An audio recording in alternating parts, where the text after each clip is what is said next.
2024 లేదా 25లో డిగ్రీ లేదా బీటెక్ చదివారా? సాఫ్ట్వేర్ జాబ్ కోసం ఎదురు చూస్తున్నారా? అయితే కోడ్ జ్ఞాన్ 100 డేస్ కోర్సులో చేరండి, జాబ్ సాధించండి. నమస్తే సార్. ఎస్. సో ఈ మధ్య కాలంలో చాలా మందికి ఉన్న అపోహ, పేరెంట్స్ ఎక్కువగా భయపడుతుంది ఈ విషయంలో, అంటే డైపర్స్ అనేవి మనం రెగ్యులర్ ప్యాటర్న్లో వాడుతూ ఉంటాము. Yeah. ఎక్కువ యూరిన్ పాస్ చేస్తూ ఉంటారు. నైట్ టైమ్స్లో బెడ్ పైన ఇరిటేటింగ్ లేకుండా కూడా పిల్లలకి బాగుంటుంది అన్న కంఫర్ట్తో వాడుతూ ఉంటారు వీటిని.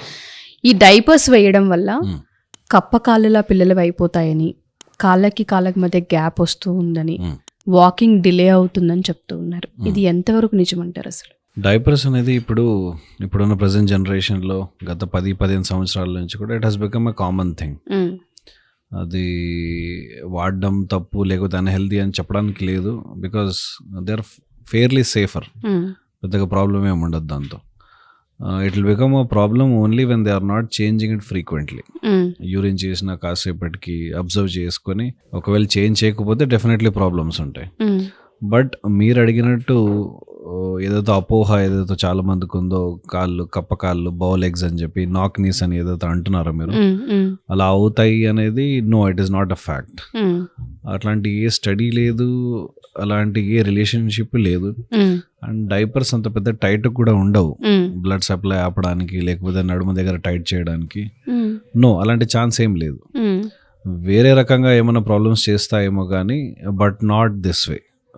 వాకింగ్ ఇష్యూస్ అయినా, నాక్ నీస్ అయినా, బౌల్ ఎగ్స్ అయినా, కప్ప కాళ్ళు అట్లాంటివి no, not due to diapers, but could be due to different reasons like vitamin D తగ్గడం వల్ల, లేదా ఏదైనా జెనెటిక్ ఇష్యూస్ ఉండడం వల్ల, లేకపోతే పుట్టేటప్పుడు హిప్ డిస్లొకేషన్ అవ్వడం వల్ల, అటువంటి వాటి వల్ల అవుతాయి. కానీ అవి అబ్జర్వ్ చేయకపోతే మేబీ చాలామంది దాన్ని పట్టించుకోకుండా మేబీ సమ్టైమ్స్ దాన్ని డైపర్తో రిలేట్ చేస్తున్నారేమో, కానీ డైపర్స్ వల్ల ఇట్లాంటి ఇష్యూస్ ఏమి రావు. బట్ మీరు అన్నట్టు డైపర్ వల్ల కొన్ని ఇష్యూస్ అయితే చూస్తాం, డెఫినెట్లీ ఉంటాయి. బట్ ఫ్రీక్వెంట్ గా మార్చడం అన్న ప్రాసెస్ లో ఎన్ని అవర్స్ కి ఒకసారి డైపర్స్ మార్చాలి? ఆ రూల్ ఏమన్నా ఉంటుందా సార్? రూల్ అంటే ఒక healthy baby definitely more than 4-5 times to 6 times a day urine definitely చేస్తుంది, చెయ్యాలి కూడా. That's a normal sign. దానికన్నా తక్కువ చేస్తుంటే భయపడాలి, ఎందుకు యూరిన్ అంత తక్కువ వస్తుందని. ఎందుకంటే ఫీడింగ్ ఇష్యూస్ ఉండొచ్చు, లేకపోతే డిహైడ్రేషన్ ఉండొచ్చు. సో నార్మల్లీ 5 to 6 times కన్నా హెల్దీ బేబీ 10-15 times కన్నా ఎక్కువ చేస్తుంది ఫర్ ష్యూర్. ఇనీషియల్లీ అప్పుడప్పుడు కొంత బేబీస్ ఏం చేస్తారంటే ట్రాన్సిషనల్ స్టూల్స్ అని ఉంటాయి, అప్పుడప్పుడు 15-20 times per day కూడా చేస్తారు. సో ప్రాబ్లీ అర్లియర్ డేస్లో నవశిశువు ఉన్నప్పుడు చాలా ఫ్రీక్వెంట్గా అవసరం పడవచ్చు, maybe 8 to 10 diapers a day, which is definitely normal thing. ఆ లెక్కని చెప్పుకుంటే ఎవ్రీ 2-3 hours ఒక డైపర్ మార్చాలి. మార్చకపోతే ఏమవుతుందంటే ఆ తడిదనం వల్ల స్కిన్ మ్యాసరేషన్, అంటే ఇప్పుడు మనం చాలాసేపు నీళ్ళలో చేతులు పెడితే ఎట్లా అయిపోతుంది స్కిన్, అలా ముడతలు పడ్డము, కండిషనింగ్ ఎఫెక్ట్ స్కిన్ నుంచి పోవడము, పొట్టు పొట్టుగా రాలిపోవడము, ఫంగల్ ఇన్ఫెక్షన్స్ అవ్వడము. సో ఇవన్నీ వెరీ కామన్ ఫీచర్స్. అండ్ లాస్ట్కి వీటి వల్ల ఏమవుతుంది, యూరిన్ ఇన్ఫెక్షన్స్ కూడా చాలా ఫ్రీక్వెంట్గా అవుతాయి. సో డైపర్స్ వాడడం తప్పని కాదు, ఎక్కువసేపు వదిలేయడం తప్పు. సో అర్లీ ఇన్ లైఫ్ నవశిశువు ఉన్నప్పుడు మేబీ ఒక 2-3 months టైం అప్పుడు ఫ్రీక్వెంట్గా చేంజ్ చేయడం మంచిది. అట్లీస్ట్ పిల్లలు పాకడం నేర్చుకున్నంత వరకు. పాకడం నేర్చుకున్న తర్వాత డే టైంలో మనము బేబీస్కి ఛాలెంజ్ ఇవ్వచ్చు.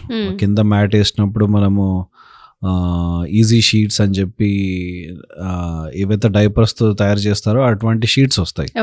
అలాంటి షీట్స్ మనం కార్పెట్ పైన, మ్యాట్ పైన కవర్ చేసేసి బేబీస్ని వితౌట్ డైపర్ వదిలేయచ్చు. ఫ్రీగా ఆడుకుంటారు బేబీస్. ఒకవేళ వాళ్ళు యూరిన్ చేసినా, మోషన్ చేసినా ఆ షీట్ ఏదైతే ఉందో అబ్జర్వ్ చేసుకుంటుంది.